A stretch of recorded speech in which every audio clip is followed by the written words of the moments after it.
हे माझं लहानपणापासून असायचं की मला आई म्हणायची रात्री नखं कापायची नाहीत ग. मी म्हणायचे का, कारण सांग, कारण मला पटवून दे. मला पटलं कारण तर मी रात्री नखं कापणार नाही.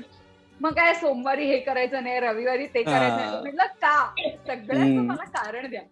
सो आणि माझी आई जेन्युअनली मला कारण द्यायची आणि सायंटिफिक कारण द्यायची, जे मला पटायचं नाही. का नाही रात्री नखं कापायची, तर पूर्वीच्या वेळेला ते आता सारखं काही दिवे आणि वीज नव्हती. सो अंधारात जर नख पडलं तर ते कोणाच्या तरी पायाला लागेल किंवा जेवणात जाईल, ताटात जाईल, म्हणून रात्रीची नखं कापायची. Okay fine, I by this. मला तुम्ही लॉजिकली पटवून द्या की ही गोष्ट का नाही रात्री करायची. पण म्हटलं हे तेव्हाचा काळ झाला ना, आता जर मी टिश्यू पेपर घेऊन कागद घेऊन बसले नखं कापली तर आता काय. पण ठीक आहे, मला एवढंच असतं की प्रत्येक गोष्टी मागचं तुम्ही मला लॉजिक समजावून सांगा, मग मी ते मान्य करायला तयार असते, अर्थात ते मला पटलं तर.